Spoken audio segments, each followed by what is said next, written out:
आइए आज हम सामाजिक अध्ययन के अध्याय 15 की शुरुआत करते हैं, जिसका नाम है आर्थिक क्रियाओं की समझ। इन क्रियाओं को समझने से पहले सबसे पहला चीज़ हमको ये समझना पड़ेगा कि आर्थिक क्रियाएं होती क्या हैं, है ना।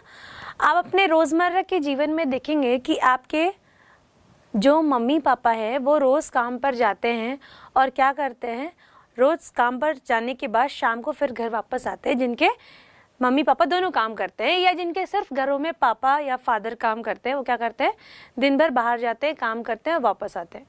आपने देखा है कि महीने के अंत में उन्हें एक वेतन मिलता है। तो अगर आप देखें तो ये उनकी एक आर्थिक क्रिया हुई। ये एक छोटा सा उदाहरण था, है ना, कि जिस क्रिया को करने से अर्थ यानी धन की प्राप्ति होती है उसे हम क्या कहते हैं, आर्थिक क्रिया कहते हैं। तो इसे बच्चों हमने एक छोटे से उदाहरण के माध्यम से आपको समझाने की प्रयत्न किया है। अब चलिए थोड़ा इसका जो समझने का तरीका है उसको वृहद कर लेते हैं। तो हम देखेंगे कि आर्थिक क्रियाएं वे क्रियाएं होती हैं जिन्हें करने से अर्थ की प्राप्ति होती है, जैसे कि अभी तक हमने जाना है। इनमें बहुत सी क्रियाएं सम्मिलित होती हैं। इनमें हम मुख्यतः दो प्रकार की क्रियाओं को लिखते हैं। एक तो उत्पादन से निहित होती हैं, मतलब जिनमें उत्पादन कार्य किए जाते हैं, और दूसरी जो होती हैं सेवा कार्य होती हैं। इन दोनों क्रियाओं को हम अलग अलग उदाहरणों के माध्यम से समझने की कोशिश करते हैं और आइए देखते हैं कि उदाहरण क्या है। आर्थिक क्रियाएं। हमारे आसपास के लोग अपनी आवश्यकता की पूर्ति के लिए विभिन्न प्रकार के काम करते हैं। कहीं कहीं इन कार्यों से वस्तुओं का उत्पादन होता है, जैसे बांस की टोकरी बनाना, कपड़ा बुनना, खेत में फसल उगाना या कारखाने में सीमेंट तैयार करना आदि। दूसरी ओर कई अन्य कार्यों द्वारा लोगों को सुविधा या सेवा प्रदान की जाती है। उदाहरण के लिए किराना व्यापारी सेवा प्रदान करता है और बस चलाने वाला परिवहन की सुविधा या सेवा देने का काम करता है। इसी तरह बाल काटने वाली भी सुविधा या सेवा प्रदान करती है। यह कार्य वह सेवा भावना वाला कार्य नहीं है जो हम बिना पैसे के अपेक्षा से करते हैं। यहाँ सेवा खरीदी जाती है। वस्तुओं की तरह यहाँ भी पैसे चुकाकर लोग किसी सुविधा या सेवा को खरीदते हैं। इनमें से अधिकांश क्रियाएं ऐसी हैं जिनके लिए हम धन का लेन देन करते हैं। कुछ ऐसी भी क्रियाएं हैं जहां वस्तुओं एवं सेवाओं को प्राप्त करने के लिए धन का लेन देन नहीं करना पड़ता है। इनके बारे में आप इसी अध्याय में आगे पढ़ेंगे। सूची क्रमांक 1.1। पहला, किसान द्वारा अनाज उगाना एवं बेचना। दूसरा, मिट्टी से मटके बनाकर बेचना। तीसरा, व्यापारियों द्वारा उत्पादित सामग्री को खरीदना या बाजार में बेचना। चौथा, स्कूल में शिक्षक द्वारा विद्यार्थियों को पढ़ाना। पांचवा, दुकान लगाकर बिस्किट व नमकीन बेचना। छठवां, बढ़ई द्वारा फर्नीचर बनाकर बेचना। सातवां, कारखाने द्वारा कागज बनाकर बेचना। आठवां, जंगल से शहद एकत्र करना एवं बेचना। नौवां, कोसे से धागा तैयार कर साड़ी बनाना एवं बेचना। 10वां, मछली पालन करना एवं बेचना। 11वां, एक कंपनी द्वारा बॉक्साइट का खनन करना एवं दूसरी कंपनी को बेचना। आपने ये दोनों उदाहरण देखे। आपने देखा कि एक बांस की टोकरी बनाने वाला बांस की टोकरी बना रहा है। अब क्या करेगा, उन टोकरियों को बना करके वो बेचेगा, तो उससे क्या होगा, धन का अर्जन होगा। ठीक है। फिर आपने देखा कि एक बस का हमने उदाहरण लिया। वो क्या किया, बस चलाने वाला क्या करेगा, बस चलाएगा, यात्री उस पर सवार होंगे, एक स्थान से दूसरे स्थान जाएंगे, तो उसके लिए वो क्या लेंगे, टिकट्स लेंगे, टिकट के लिए वो पैसे देंगे। तो यहाँ पे भी एक आर्थिक साधन की तरह कार्य करने लगा। यहाँ जो बस की जो सेवा है वो एक सेवा के रूप में जो है कस्टमर्स को प्राप्त हो रही है, या हम कह सकते हैं व्यक्तियों को जो उनका लाभ उठा रहे हैं उनको प्राप्त हो रही है। और इसके बाद हमने देखा कि जो कपड़े बनाने वाले हैं, है ना। अलग अलग तरह के बहुत लोग बुनकर होते हैं जो हाथ से कपड़े बनाते हैं, बहुत सारी मशीनों से कपड़ों का निर्माण किया जाता है, बहुत बड़े बड़े कारखाने होते हैं। तो ये सारे जो होते हैं ये प्रोडक्शन यानी मैन्युफैक्चरिंग यूनिट या फिर उत्पादन के लिए जो प्लांट स्थापित किए जाते हैं, है ना, उनमें से ये सारे जो अंतिम उत्पाद हैं वो हमें प्राप्त होते हैं। सुविधा में आपने देखा जो किराने की दुकान वाला हमने उदाहरण लिया, वो उदाहरण यह बताता है कि आप परचून की दुकान जाते हैं, वहाँ से सामान लेते हैं और वो व्यक्ति क्या करता है, आपको किराने का सामान देते हैं। वहाँ कोई उत्पादन का कार्य नहीं हो रहा है, वो आपको सर्विस दे रहा है, सेवा दे रहा है कि आपको जो वस्तु चाहिए वो आपको आपके पास, है ना, जहाँ पर आपके घर के पास या जहाँ से आप लेना चाहते हैं वहाँ से वो आपको वस्तु उपलब्ध करा रहा है। हालांकि उसके बदले वो क्या कर रहा है, आपसे पैसे ले रहा है ना, लेकिन क्योंकि वो सेवा दे रहा है इसलिए वो आपसे पैसे ले रहा है। तो ये जो सारी क्रियाएं जिसके बारे में हमने चर्चा की वो क्या है, आर्थिक क्रियाओं के अंतर्गत आती हैं। अब बात करें, अधिकांश क्रियाएं ऐसी होती हैं जिसमें हम धन के लेन देन की बात करते हैं और इसमें उत्पादन की बात आती है, साथ ही साथ सेवाओं की बात आती है। किसके उत्पादन की बात करेंगे, वस्तुओं के उत्पादन की बात करेंगे और साथ ही साथ किसकी सेवाओं की बात करेंगे कि जो सेवा देने वाले हैं यानी पेशेवर लोग, उनकी सेवाओं की बात करते हैं। आइए कुछ और उदाहरणों के माध्यम से हम अच्छी तरीके से जानने की कोशिश करते हैं कि ये आर्थिक क्रियाएं क्या क्या हैं। और ये कुछ आर्थिक क्रियाएं आपकी स्क्रीन पर इस प्रकार हैं। जैसे कि आपने देखा और समझा, आशा है अब आप इन आर्थिक क्रियाओं को समझ सकते हैं। आइए इसको कुछ और डिटेल में समझने की कोशिश करते हैं। जितने उदाहरण हमने आपको अभी दिखाए, है ना, उसे आप 3 भागों में व्यक्त कर सकते हैं। पहला व्यवसाय, दूसरा नौकरी और तीसरा पेशा, है ना। व्यवसाय जब बड़े बड़े मैन्युफैक्चरिंग यूनिट या प्लांट या जहाँ उत्पादन कार्य किए जाते हैं या क्या किया जाता है, अलग अलग प्रकार के कार्य किए जाते हैं जो कि व्यवसाय से जुड़े होते हैं और वहाँ पे बहुत सारे लोग कार्य करते हैं, वहाँ पे क्या होता है, आर्थिक क्रियाएं होती है। व्यवसाय क्यों किया जाता है, लाभार्जन के लिए किया जाता है। और साथ ही साथ व्यवसाय में जुड़े लोग क्या होते हैं, क्या कहलाते हैं, उसके कर्मचारी या एम्प्लॉइज।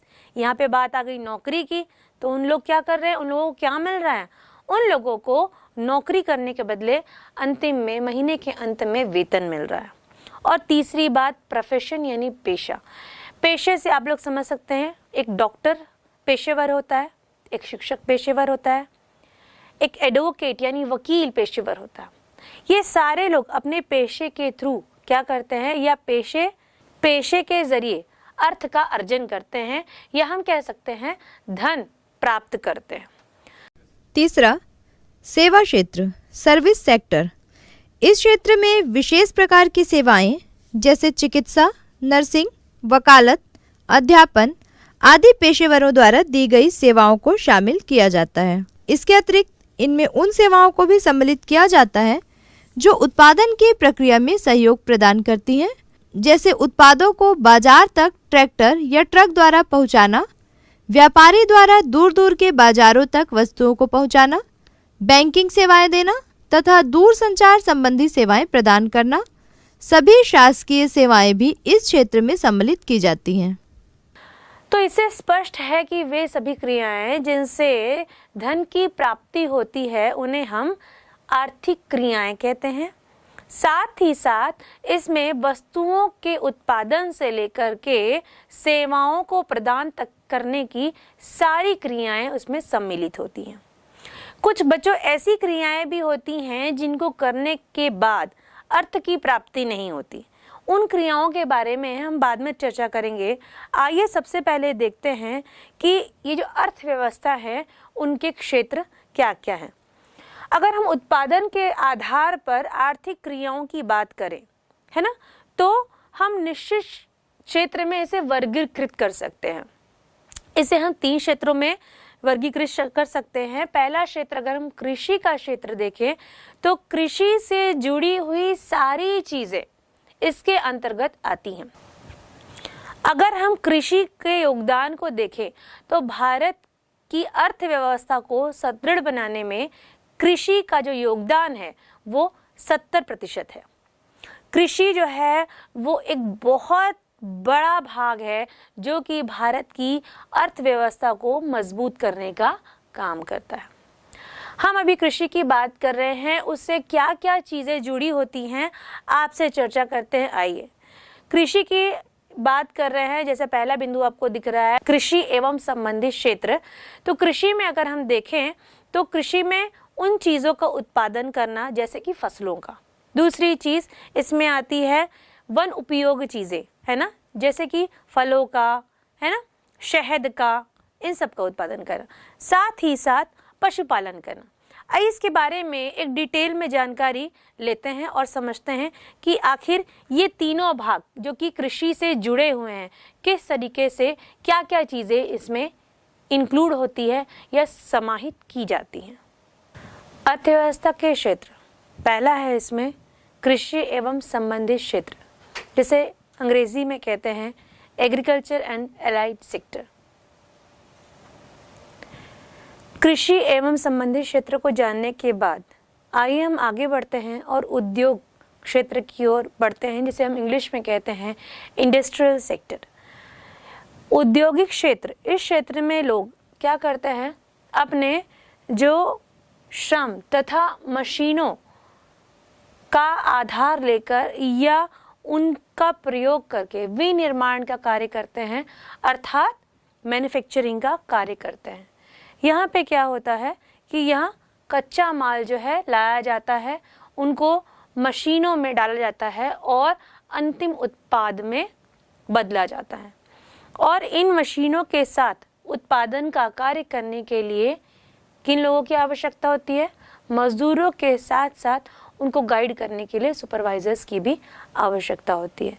तो ये जो औद्योगिक सेक्टर है या इंडस्ट्रियल सेक्टर है, ये हमारे देश के विकास में या देश के आर्थिक विकास में इनका भी बहुत इम्पोर्टेंट रोल पाया जाता है। पहला, कृषि एवं संबंधित क्षेत्र एग्रीकल्चर एंड अलाइड सेक्टर्स। इस क्षेत्र में उत्पादन की प्रक्रिया मुख्यतः प्रकृति पर निर्भर होती है।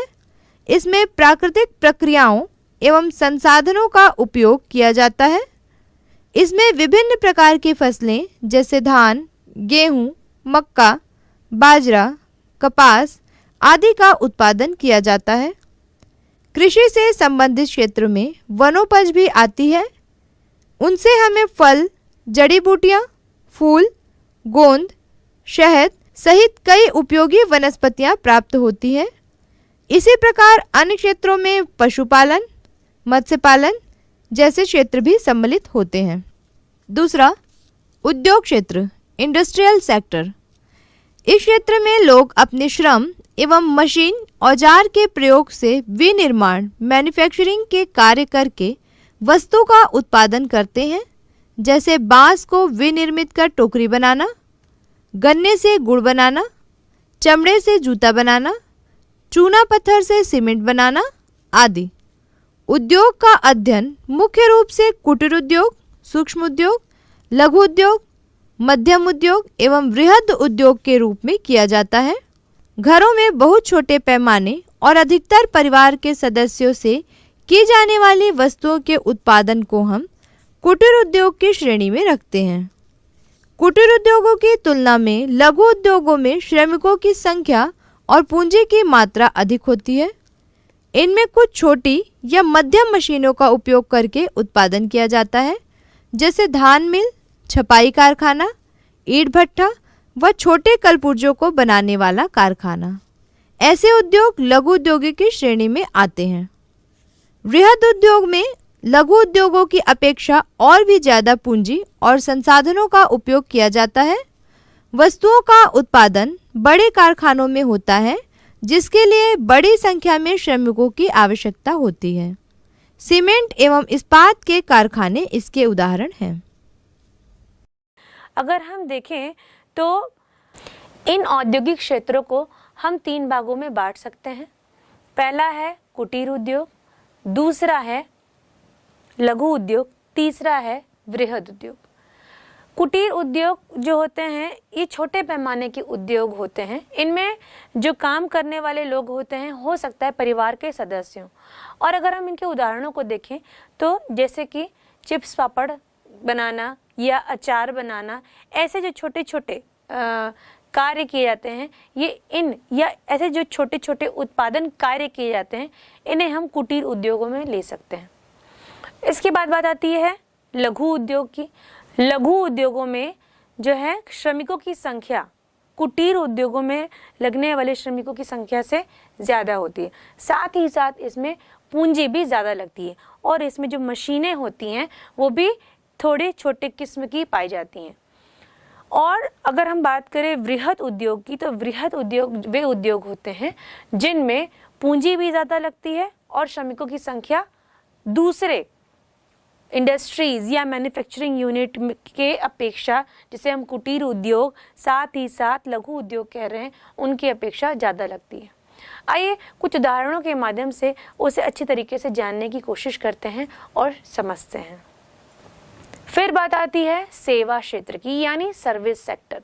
ये वे क्षेत्र हैं जो कि सेवा देकर अर्थ का अर्जन करते हैं। जैसे कि हम चिकित्सा क्षेत्र को ले सकते हैं, नर्सिंग क्षेत्र को ले सकते हैं, वकालत को ले सकते हैं, साथ ही साथ अध्यापन क्षेत्र को भी ले सकते हैं। ये वे क्षेत्र हैं जो उत्पादन कार्य तो नहीं करते लेकिन अपनी सेवाओं को देकर ये अर्थ का अर्जन करते हैं। अब अगर हम बात करें तो इनके अलावा वे लोग भी सेवा क्षेत्र में आते हैं जो उत्पादन का कार्य तो नहीं करते लेकिन सेवा देते हैं। जैसे कि अगर हम कहें कि एक मैन्युफैक्चरिंग यूनिट में अगर कच्चे माल को कहीं से ला करके कहाँ प्लांट तक पहुंचाना है, तो जो परिवहन का साधन यूज हो रहा है और वो परिवहन की सेवा देने वाले व्यक्ति जो हैं वो भी सेवा दे रहे हैं। अब अंतिम उत्पाद को कस्टमर तक यानी उपभोक्ता तक या फिर बाजार तक जो व्यवसायी पहुंचाता है, वो व्यवसाय भी क्या कर रहा है, एक प्रकार की सेवा दे रहा है। साथ ही साथ जो दूर संचार संबंधित सेवाएं हैं वो भी एक प्रकार की सेवाएं हैं। सभी बैंकिंग सेवाएं भी इसके अंतर्गत आती हैं। ठीक है। अब इनके अलावा जो कुछ शासकीय सेवाएं भी सेवाओं के अंतर्गत या सर्विस सेक्टर के अंतर्गत हम ले सकते हैं।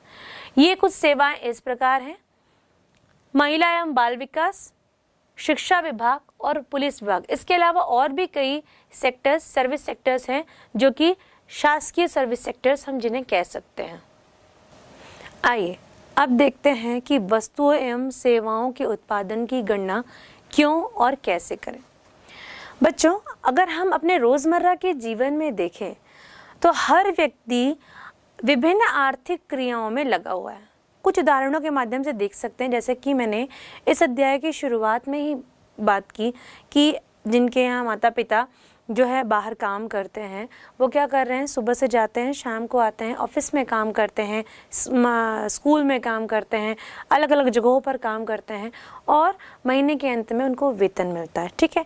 तो अगर हम बात कर रहे हैं कि हर कोई कहीं ना कहीं आर्थिक क्रियाओं में लगा हुआ है, लेकिन मुद्दा ये है कि वस्तुओं एवं सेवाओं के उत्पादन की गणना क्यों करना है। अगर हम किसी भी राष्ट्र के कुल उत्पादन को जानना चाहें तो उसके लिए हमें जो राष्ट्र के जितने भी उत्पादित वस्तुएं हैं, साथ ही साथ जो सेवाएं हैं, उनके कुल उत्पादन को जानना आवश्यक है। अब आपके लिए सबसे बड़ा सवाल यह है कि क्या हर वस्तु का जो है उत्पादन जाना जा सकता है या उसको कहीं नोट करके रखा जा सकता है। तो बिल्कुल सही बात है कि हर वस्तु के उत्पादन को जाना जा सकता है और साथ ही साथ उसको नोट करके भी रखा जाता है। ठीक है। लेकिन अगर हम किसी एक ही उत्पादन की बात करें, किसी उसी उत्पादन को हम लिख के रखेंगे या उसको सुरक्षित करके रखेंगे तो यह करना मुश्किल होगा। कुछ उदाहरण के माध्यम से समझने की कोशिश करते हैं कि वस्तु एवं सेवाओं की उत्पादन की गणना कैसे कर सकते हैं। अगर हम परचून की दुकान में जाते हैं और एक काम करते हैं, शक्कर लेते हैं। ठीक है। अब शक्कर मान लीजिए चाहिए हमें 500 किलोग्राम, ठीक है, और उसकी दर क्या है, मतलब 1 किलोग्राम हमें कितने रुपए में मिलेगा, 30 रुपए में। मतलब शक्कर की जो कीमत है 30 रुपए प्रति किलोग्राम है। तो अगर एक कस्टमर को या उपभोक्ता को 500 किलो शक्कर चाहिए तो उसे कितनी लागत देनी पड़ेगी या कितना मूल्य देना पड़ेगा, तो 15,000 रुपये देने पड़ेंगे। उसी प्रकार अगर उसी उपभोक्ता को दूध की आवश्यकता है तो दूध जो है, ठीक है, वो क्या कर रहा है, 100 लीटर दूध की आवश्यकता है और जो दूध का मूल्य है वो 30 रुपये पर लीटर है, ठीक है, प्रति लीटर यहाँ पे देख रहे हैं हम। तो 100 लीटर दूध अगर वो खरीदता है तो उसे कितना मूल्य चुकाना पड़ेगा, 3,000। अब हमने क्या कर लिया, उत्पादन से जुड़ी हुई चीज़ों के बारे में चर्चा कर ली कि इन दोनों वस्तुओं का हमने इतनी मात्रा ली और इसका मूल्य यह था। तो एक किसी भी उपभोक्ता को किसकी आवश्यकता थी उसने खरीदा और उसे इतना मूल्य चुकाना पड़ा, जो कि आपकी स्क्रीन पर दिख रहा है। अब हम बात करते हैं, कोई आँख का डॉक्टर है, ठीक है, अब वो एक ऑपरेशन है जिसको करने का, या आँख का ऑपरेशन है उसको करने का 5,000 रुपये लेता है, ठीक है। तो ऐसे अगर 10 पेशेंट वो लेता है तो वो कितना मूल्य लेता है, 50,000 यानी 50,000 रुपये लेते हैं। अब हम इन तीनों को क्या कर सकते हैं, जोड़ सकते हैं, तो हम क्या पाएंगे कि 68,000 रुपये की बात हो रही है, यानी वस्तु एवं सेवाओं के उत्पादन की गणना कितनी हुई, 68,000 रुपये हुई। तो अगर हम किसी देश की बात करें या किसी राष्ट्र के कुल उत्पादन की बात करें तो इस तरीके से ही क्या किया जाता है, उनके कुल उत्पादन का पता लगाया जाता है। अब यही बात अगर हम करें बच्चों की, एक ये उदाहरण हमने समझ लिया, ठीक है, 2 अलग प्रकार की वस्तुओं एवं सेवाओं है ना, उनकी गणना हमने कर ली है।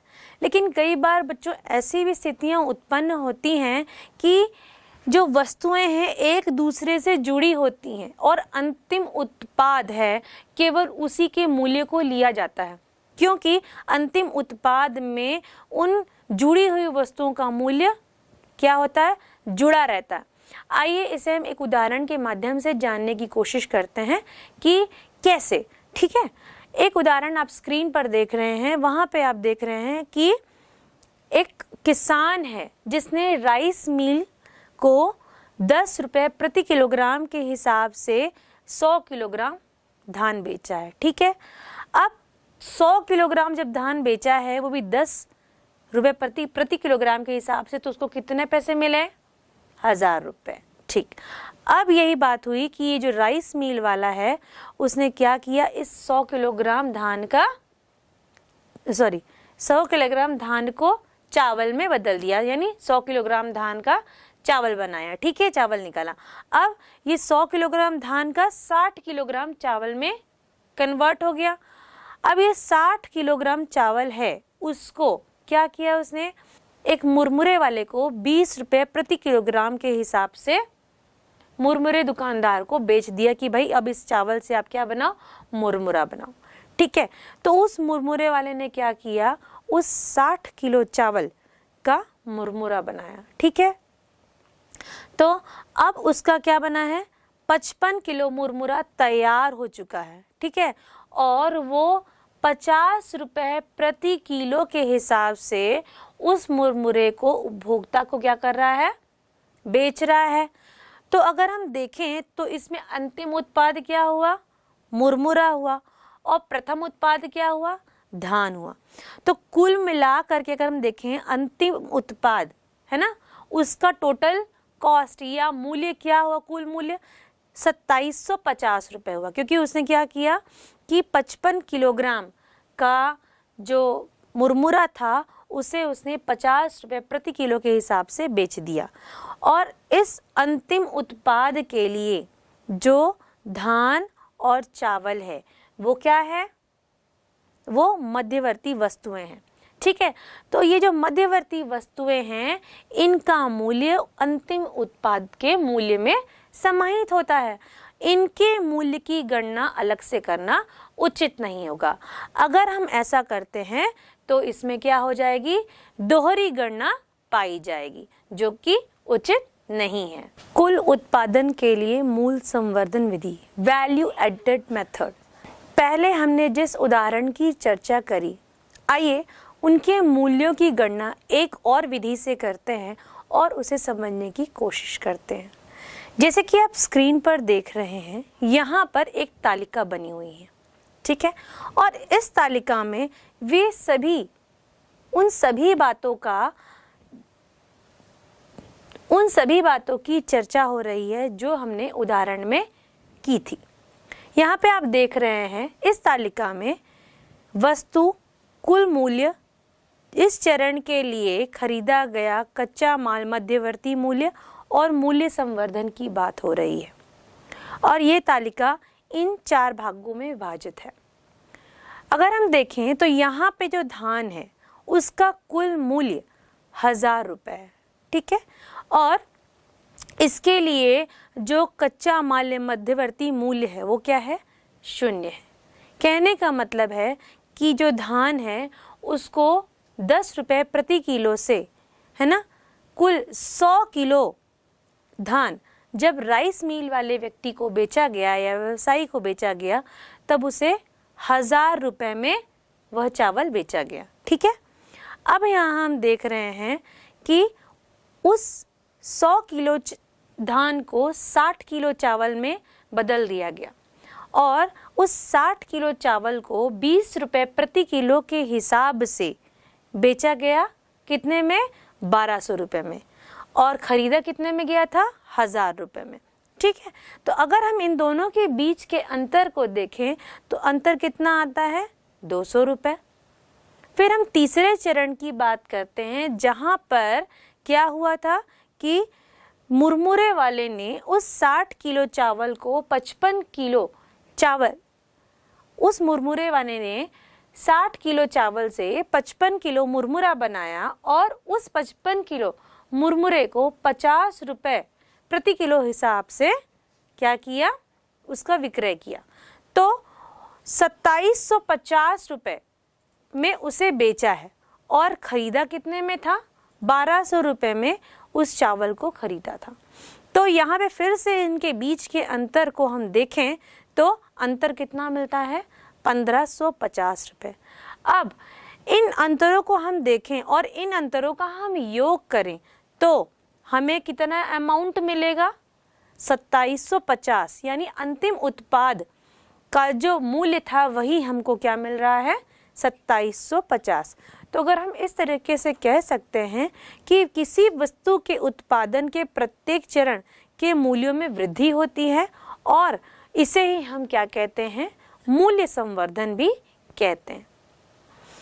अब मूल्य संवर्धन को जानने के बाद आइए हम देखते हैं कि सकल घरेलू उत्पाद क्या है, जिसे हम इंग्लिश में ग्रॉस डोमेस्टिक प्रोडक्ट कहते हैं, यानी GDP कहते हैं। जैसे कि बच्चों आप देख रहे हैं सकल घरेलू उत्पाद, घरेलू जो शब्द है उसका अर्थ ही होता है देश के भीतर। अब सकल घरेलू उत्पाद का हम अर्थ समझने की कोशिश करते हैं।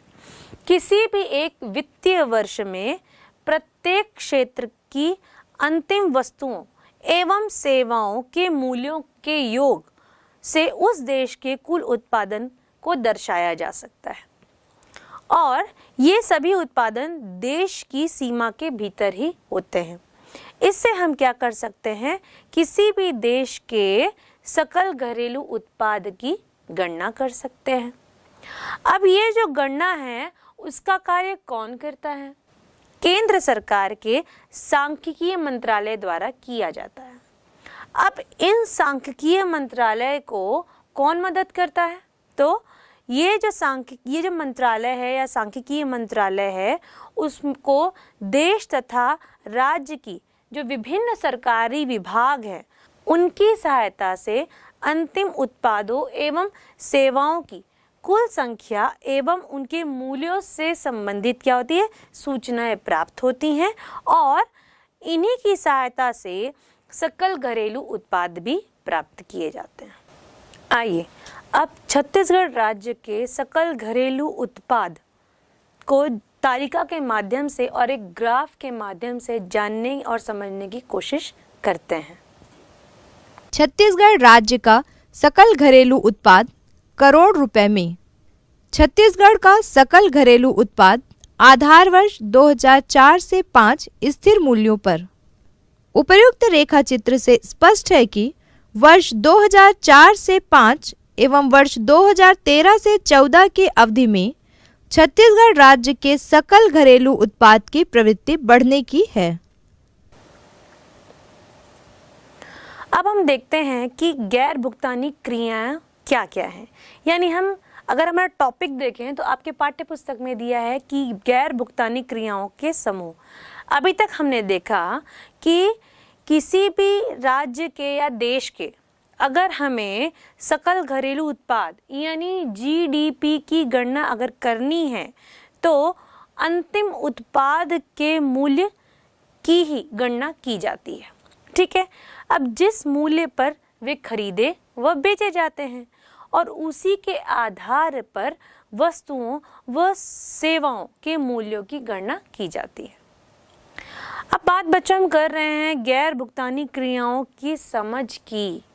मतलब ऐसी बहुत सी क्रियाएं होती हैं जो पाठ के प्रारंभ मैंने चर्चा की थी कि जिन क्रियाओं के लिए किसी भी प्रकार का मूल्य न तो दिया जाता है और ना ही लिया जाता है।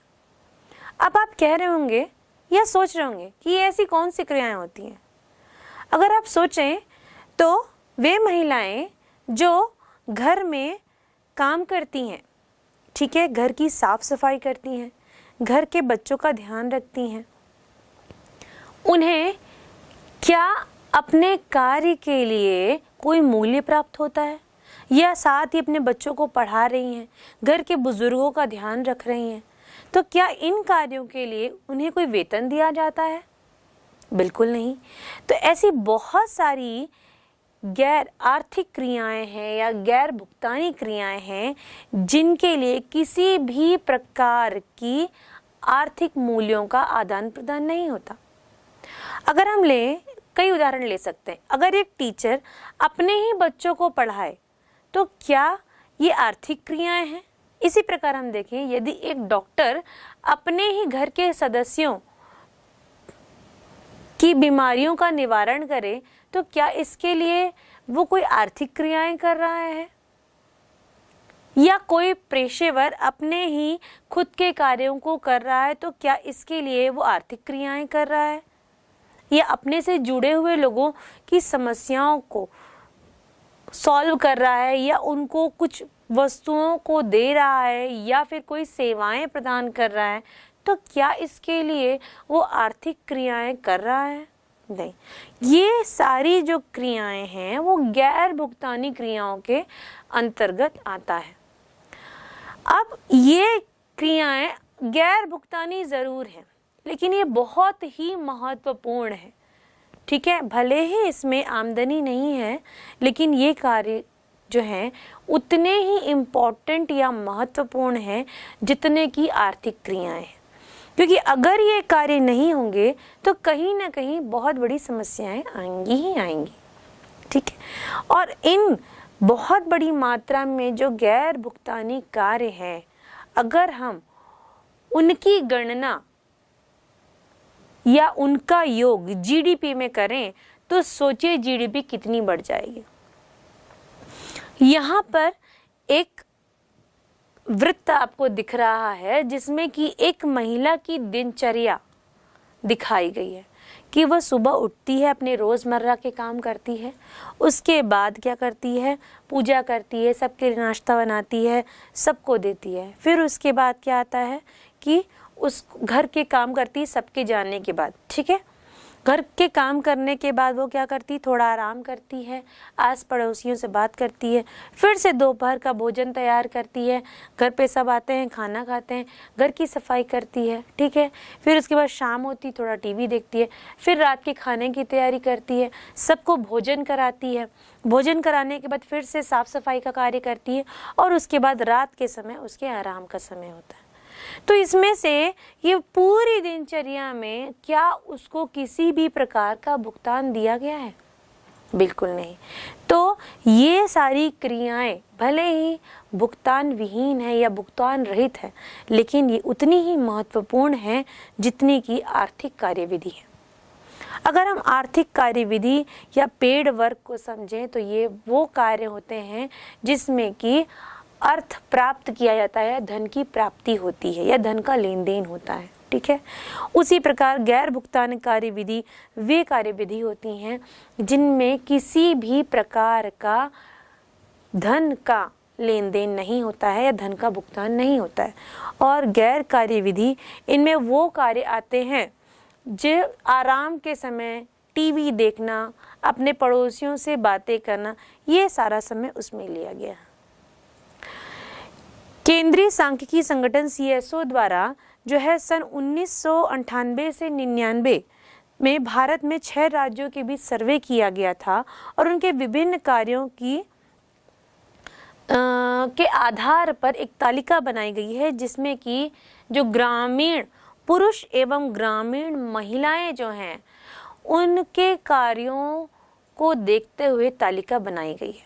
आइए इस तालिका को देखते हैं और समझते हैं। केंद्रीय सांख्यिकी संगठन CSO द्वारा सन 1998-1999 में भारत के 6 राज्यों का सर्वे करके विभिन्न कार्यों को समय के आधार पर समझा गया है। इसे हम ग्रामीण क्षेत्रों की महिलाओं एवं पुरुषों के कार्यों पर एक तालिका के माध्यम से समझ सकते हैं। ग्रामीण पुरुषों एवं महिलाओं की दिनचर्या 24 घंटे का विश्लेषण। उपर्युक्त तालिका के आधार पर नीचे दिए गए वृत्त आरेख में महिलाओं के कार्यों के प्रतिशत को सही स्थान पर लिखिए। उपर्युक्त वृत्त आरेख से पता चलता है कि महिलाएं गैर भुगतान कार्य अधिक करती हैं जो सकल घरेलू उत्पाद में गिने नहीं जाते।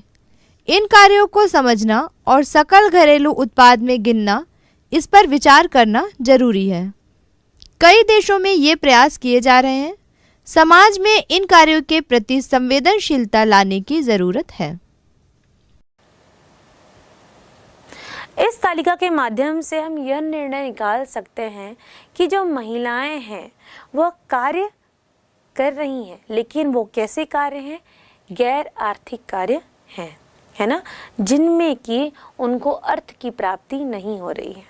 और यहाँ पे इन तालिकाओं में देखें तो यहाँ पे जो गैर कार्य गतिविधि है ना, ये पुरुषों की जो टाइम लैप्स है बोल सकते हैं या टाइम स्पैन बोल सकते हैं, है ना, ये जो ड्यूरेशन है पुरुषों का ज़्यादा है ना, महिलाओं की अपेक्षा। पुरुषों ने दिन भर कहाँ काम किया? अपने ऑफिस में काम किया, घर आए, उसके बाद रेस्टिंग पीरियड चालू। लेकिन कभी आपने सोचा है कि अपने घर में जो माताएं बहनें हैं उनको इवन रविवार को भी कार्य करना पड़ता है, रविवार को भी उनकी छुट्टियां नहीं होती हैं। तो बच्चों, आर्थिक क्रियाओं का कॉन्सेप्ट तो आप समझ चुके हैं कि आर्थिक क्रियाएं क्या होती हैं और ये कितनी महत्वपूर्ण है।